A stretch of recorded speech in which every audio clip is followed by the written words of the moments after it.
What is going on, everybody? This is Year of the Collector with breaking news once again. Tomorrow is new comic book day. With that being said, let me show you the comics I have on my pull list for March 27. And like we've done in the past, I'm gonna highlight 3 issues very quickly, and then I'm gonna go into the top 3 issues that I am looking forward to the most for this week. Starting off with Alan Scott, the Green Lantern number 5. The Green Lantern versus the Red Lantern. Yes, there is a Red Lantern associated with Alan Scott. Alan Scott and the Red Lantern come to blows, but what's going to happen when these two ancient forces battle it out? And what will it mean for the Green Lantern? Next comic I want to highlight is the Harley Quinn main title. Listen, for the last year, I want to say, Harley Quinn has been dealing with multiversal threads, multiversal storylines, all max, all sorts of crazy things. And it's not that it was necessarily bad, but it was a lot to take in, right? Finally, we start a new arc. I guess we're going back to some status quo, whatever that could mean for the character of Harley Quinn. And unfortunately, this is the last issue we're going to see Sweeney Boo in the interior work. After this, it's going to be Natasha Bustos. I'm excited. I'm a big fan of Natasha Bustos. So let's see what's entailed for our favorite, deranged, sometimes superhero, Harley Quinn. The last book I want to give a quick highlight to is the Penguin No.8 by Tom King and Rafael de la Torre. The Penguin makes his move. The Penguin gathers his muscle, his advisor, and his insider. Now it's time to reclaim his throne in Gotham City. Phase 1, a family reunion. Listen, if you're a fan of Batman, you want to check this book out. The Penguin, in my opinion, is now the most dangerous rogue in the Batman rogue gallery. Why? If you think about it, the Penguin was the last man to outsmart the Batman and get away with it. I'm just saying, you might want to check this book out. That's it for the quick highlights. Now let's get into the deep waters and talk about the 3 comics I'm looking forward to the most for this week. Coming in at number 1 is Ultimate Spider-Man number 3 by Jonathan Hickman, Marco Checchetto, Matt Wilson, and Corey Petit. Plus, we also get in the variant cover by Elizabeth Torque. In the last issue, we saw Peter Parker out and about being Spider-Man, web slinging, picking up stuff, using his super strength. However, he's not 100% familiar in how to use his powers. One of the things he still doesn't know how to do is stopping properly without embarrassing himself. We also see Spider-Man encounter his first supervillain in the Shocker, right? The Shocker here looks like a paramilitary type of supervillain. I like the design. However, Peter still doesn't know how to be a superhero, especially in the part when it comes to encountering other super people or people with enhanced abilities or powers. So he's still pretty naive and he gets taken for a ride by the Shocker. Pretty funny stuff. Then we also see that May Parker discovers that her own father is the famous Spider-Man that she's been hearing about on the news and the newspaper. And of course, in the beginning, she's afraid. She didn't realize it was her father.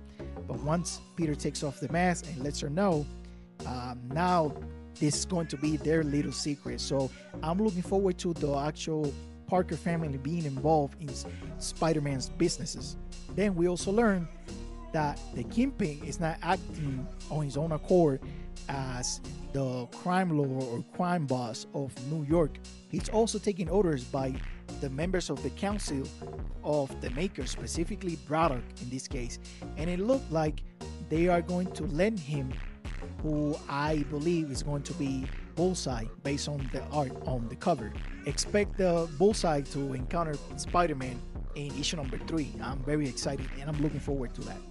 And then the good old boys, Ben and Jonah, are putting the pieces together of everything that's going on in New York City. The appearances of the Green Goblin, the appearances of Spider-Man, Kingpin taking over the newspaper, and they decide they're about to go to work.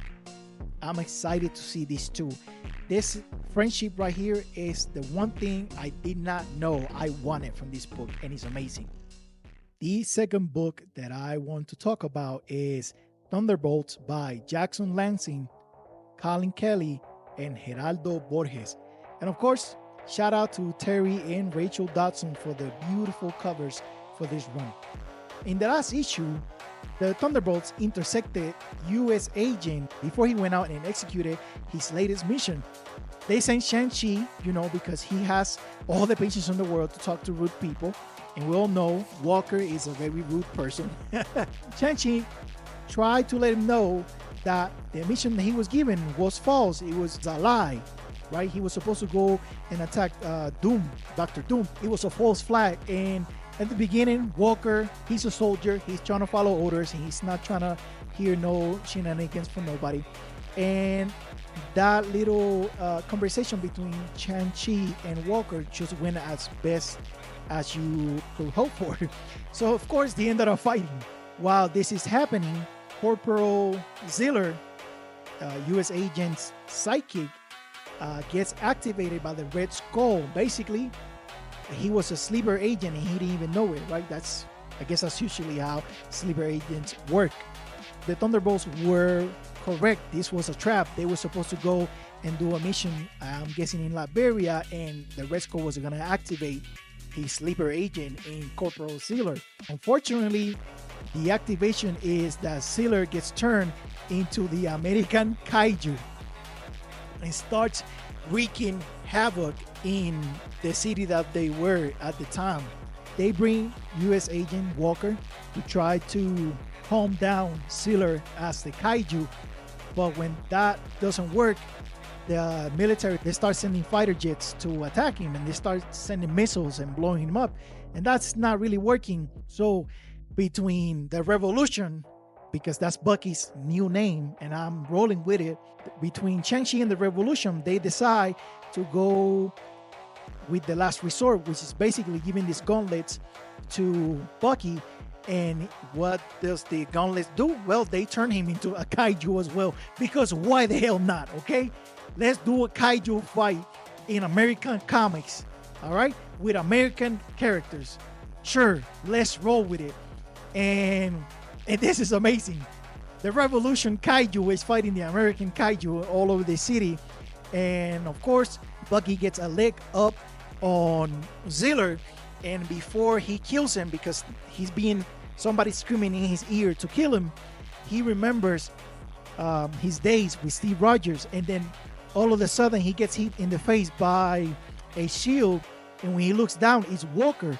And without saying anything, without having any dialogue here, you know what's going on. Walker sees Bucky in the eyes and he's telling him with this look, hey, don't kill my sidekick. Like, please don't kill my sidekick. Like, we all been there. We all been under the mind control of somebody else. Please don't kill him. And of course, Bucky gives in to Walker's unspoken demand and just knocks out the kaiju. Finally, they break down what's going on to U.S. agent. Basically, the Red Skull is back. He had intercepted the people that Walker and Ziller worked for, and basically they were going to have him do a mission for the Red Skull unbeknownst to them. So U.S. agent is another one in the long list of haters of the Red Skull. So of course he joins the Thunderbolts in their quest now to take down the real Red Skull. The last book I want to talk to you about is Amazon's Attack, issue number 6 by Josie Campbell and Vasco Georgiev. So Amazon's Attack is a unofficial tie-in to the Wonder Woman book, right? Because as you know, if you're reading the Wonder Woman book, the US government is going against the Amazons, right? And in the Wonder Woman comic, you only see the response mainly from Wonder Woman. And if you wonder how the Amazons are taking this persecution by the US government, well, that's what Amazon's Attack is here for. In the last issue, they show you how propaganda is basically going all over the globe against the Amazons. And I'll give you a little hint. If you think you're immune to propaganda, congratulations, you have been influenced by propaganda. Now, there's been an issue the entire run, right? The Amazons are trying to get together, but every time they get to a spot or they turn around the corner, the Amazons are missing, and they just been following clues as to where the Amazons have gone and who has taken them. One of the organizations is Axe, and you have here Peacemaker working for them, and the other one seems to be the gods themselves, because in Themyscira, Hercules shows up saying that he's here on behalf of Heracles. But basically, in some iterations of the Wonder Woman lore, Hercules has been an enemy of Hippolyta, Wonder Woman's mother, at the very dawn of the Amazons. Now, they're not just intercepting the Amazons, they're arresting them, apprehending them, either taking them back to the US for detention and prosecution, probably, right? Because of the whole anti-Amazon movement that's going on in the United States. Or in the case of Hercules, they're probably going to enslave the Amazons just like they did in previous stories. However, Nubia and Farruka manage to escape going through portals all over the world, right? And Peacemaker follows them all over the world, but they get to Santa Fe in the United States. And when everything seems like it was going to turn around and Nubia and the Amazons were going to turn the corner on Axe and get away from Peacemaker, Nubia gets shot by a child out in the open. And you can tell there was not necessarily evil and malice in the eyes of the children. More so, they were afraid of Nubia because Nubia is an Amazon and they've been subjected to propaganda in their country. So of course they saw Nubia, they saw somebody that's scary. He felt like he had to do something about it and he shot her. And Nubia wasn't even upset or mad or disappointed. She literally cried because she was sad that even the children see the Amazons this way now. Farruka takes Nubia out of there and takes care of Nubia while she's recovering from the gunshot. Just when Nubia started to feel better, Farruka seemingly betrayed Nubia and knocked her out. And when she came back to her senses, they are back in Themyscira where everything is up in flames and seemingly all the Amazons have been turned into stone. With Cassie being on the left and Yara being on the right, both Wonder Girls. With this picture now, everything seems lost for Nubia and the Amazons. Lots of comics to be excited for this week. If you're reading any of these books, what you think of them? Are you enjoying the story arcs, the covers, the variants, the interiors? Sound off in the comments section. I want to thank you for watching. Have a blessed day and remember to read more comics.